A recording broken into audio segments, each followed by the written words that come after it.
अब दोस्तों ceiling fan कितने यूनिट लेता है, सीलिंग फ़ैन ये घर में जो इस्तेमाल होता है यह कितना यूनिट लेता है।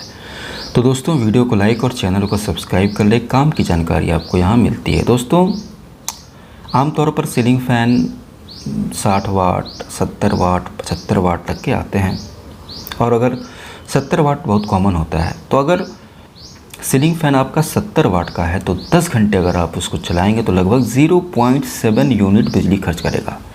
यानी कि एक पंखे को जो 70 वाट का है, 70 वाट का ही ज़्यादा इस्तेमाल होता है, 10 घंटा चलाएंगे तो 0.7 0.7 मतलब कि 0.3 कम होगा, 1 यूनिट से इतना बिजली खाता है। ठीक है मित्रों।